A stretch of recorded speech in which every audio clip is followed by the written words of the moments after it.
هل سألت نفسك يوما وأنت تقرأ القرآن لماذا يركز الخالق العظيم على تفاصيل تبدو للوهلة الأولى بسيطة؟ لماذا تتوقف أحسن القصص عند قطعة قماش؟ نعم، قطعة قماش صامتة منسوجة من خيوط وقطن، لكنها في ميزان الله لم تكن مجرد رداء يستر الجسد، بل كانت خيطا قدريا عجيبا ربط بين السماء والأرض، وسافرت عبر الزمن لتشهد على مآسي القلوب ومسراتها. في قصة يوسف عليه السلام نحن لا نتابع فقط سيرة نبي، بل نتابع رحلة قميص تحول بتقدير الله من دليل مزيف للجريمة إلى وثيقة دامغة للشرف، لينتهي به المطاف دواء يعيد البصر. 3 قمصان، أو لعله قميص واحد، تبدلت أحواله فبدل أحوال أمة كاملة. دعونا نعود بعقارب الزمن إلى الوراء، إلى تلك الليلة الموحشة في البادية حيث بدأت المؤامرة. هناك عند حافة الجب العميق انتزع القميص الأول عن جسد يوسف الصغير. لم يكن يعلم وهو يلقى في الظلام أن قميصه هذا سيلعب دورا دراميا على مسرح الأحداث في خيمة أبيه.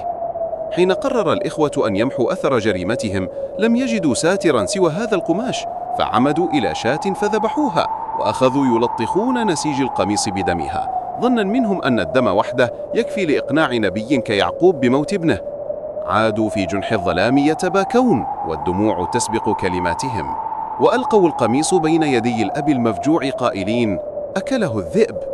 لك أن تتخيل المشهد، أب يفجع في أحب أبنائه إليه ويمسك بآخر أثر بقي منه، قميص ملطخ بالدماء.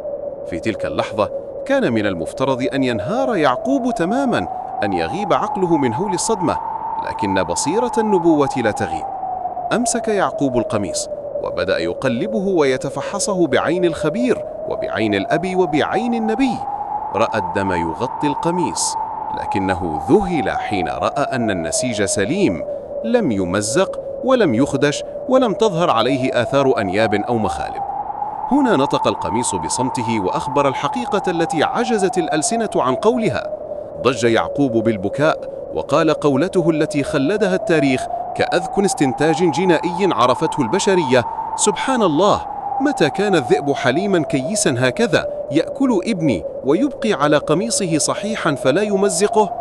أدرك يعقوب أنها دم كذب وأن القميص بريء مما ينسبون إليه، فعلم أن يوسف حي لم يمت لكنه غاب في المجهول. وهكذا كان هذا القميص سببا في إشعال جذوة الحزن الذي ابيضت منه عيناه، وظل هذا القميص الملطخ رمزا للغدر والجرح الذي لا يندمل. وتمضي الأيام والسنون، وتنتقل بنا الكاميرا الإلهية من خشونة الصحراء وظلام البئر إلى نعيم القصور وملمس الحرير في مصر. يوسف الغلام الذي بيع بدراهم معدنية شب وأصبح رجلا أوتي شطر الجمال، يعيش في قصر العزيز. وهنا يواجه القميص دوره الثاني الأخطر والأعظم. لم تغد المعركة مع ذئب وهمي في الصحراء، بل مع ذئب حقيقي يتمثل في فتنة الشهوة والسلطة. غلقت امرأة العزيز الأبواب وهيأت الأجواء واستخدمت كل وسائل الإغراء وقالت: هيت لك.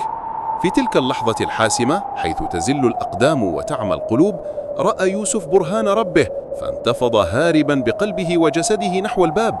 لم يكن مجرد مشي، بل كان فرارا، سباقا محموما بين الطهارة والرذيلة. ولأنها لم ترد أن تفلت فريستها لحقت به وأمسكت بقميصه من الخلف وجذبته بقوة يائسة، فانشق القميص وتمزق. وعند الباب كانت المفاجأة الصاعقة. ألفي سيدها أي زوجها لدى الباب. وقفت الزوجة الخائنة وبسرعة بديهة الشيطان قلبت التهمة فورا: ما جزاء من أراد بأهلك سوءا؟ يوسف الآن في موقف المتهم الغريب الضعيف، وهي سيدة القصر القوية. من يصدق من؟ لا توجد كاميرات ولا شهود عيان رأوا ما حدث في الغرفة المغلقة، لكن الله العدل الذي لا يظلم لديه أحد جعل القميص هو القاضي والحكم. أنطق الله شاهدا من أهلها، طفلا كان أو حكيما، ليضع قاعدة جنائية مذهلة في دقتها. انظروا إلى القميص، هو الصندوق الأسود لهذه الحادثة. إن كان قميصه قد من قبل فصدقت وهو من الكاذبين، وإن كان قميصه قد من دبر فكذبت وهو من الصادقين. رفع القميص أمام الأنظار وفحص مكان التمزق، فإذا هو من دبر، أي من الخلف. ظهر الحق ناصعا كالشمس وخرست ألسنة الباطل. كان هذا الشق في القماش بمثابة وسام شرف علقه الله على صدر يوسف، وثيقة براءة خالدة تتلى إلى يوم الدين. القميص الذي كان في الصحراء سببا للحزن والغموض صار في القصر سببا للنجاة والرفعة والعفة. لكن هل انتهت قصة هذا القميص العجيب؟ لا، ما زال الفصل الأخير، الفصل الأكثر تأثيرا ودموعا. بعد عقود من الزمن تقلب فيها يوسف بين السجن والملك وبين الذل والعز، جاءت لحظة المكاشفة. إخوة يوسف يقفون أمامه، يعرفونه ولا يعرفونهم، ثم يكشف لهم الستار: أنا يوسف وهذا أخي. في غمرة هذا اللقاء العظيم لم ينسى يوسف الأب العجوز الذي ترك في الصحراء يبكي حتى عمي. سأل عنه فعلم أن الحزن قد أكل عينيه. كيف يرسل له البشرى؟ الكلمات لا تكفي والرسائل قد لا تصدق. احتاج يوسف إلى شيء يحمل روحه، شيئا يلمسه يعقوب فيستيقظ فيه اليقين. فماذا اختار؟ اختار القميص مرة أخرى. خلع قميصه الذي يلامس جسده الشريف وقال لإخوته بلهجة الواثق بمعجزة الله: اذهبوا بقميص هذا فألقوه على وجه أبي يأتي بصيرا وأتوني بأهلكم أجمعين. لماذا القميص؟ يقول العارفون: لأن القميص كان آخر عهد يعقوب بيوسف حين جاءه ملطخا بالدم الكاذب، فأراد يوسف أن يمسح تلك الذاكرة المؤلمة بذاكرة جديدة. القميص الذي أمرض يعقوب هو نفسه القميص الذي سيشفيه. تحركت القافلة من مصر تقطع الفيافي والقفار، وقبل أن تصل القافلة بأيام وفي مسافة لا يقطعها إلا الوحي أو إلهام المحبين، جلس يعقوب في فلسطين يرفع رأسه ويستنشق الهواء بعمق، وتبدو على وجهه ملامح ذهول وسعادة غامرة. قال لمن حوله من المشككين: إني لأجد ريح يوسف لولا أن تفندون. اتهموه بالخرف واتهموه بالضلال القديم، لكن قلب الأب لا يكذب وأنف المحب لا يخطئ. لقد حملت الرياح عبق القميص قبل وصوله، وجاءت اللحظة الحاسمة. دخل البشير على يعقوب، لم يتكلم بل أخرج القميص ووضعه برفق على وجه النبي الشيخ. وما هي إلا لحظات لامس فيها القماش تلك العيون التي ابيضت من الحزن، وتسللت رائحة الابن المفقود إلى خلايا الأب المشتاق، فحدثت المعجزة. ارتد بصيرا، عاد النور إلى العينين، وعادت الحياة إلى الروح، وتحولت مأساة السنين الطويلة إلى فرحة عارمة في ثوان معدودة.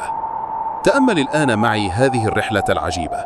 قميص واحد بدأ مشاره كذبة في يد الإخوة، ثم صار دليلا في يد العزيز، وانتهى دواء في يد البشير. قميص كان سببا لعمى العين من الحزن، ثم صار سببا لإبصارها من الفرح. قميص مزقه يد خائنة من الخلف، ورفعته يد كريمة على الوجه. هذه ليست مجرد قصة تاريخية، هذه رسالة موجهة لك أنت، نعم أنت الذي تستمع الآن.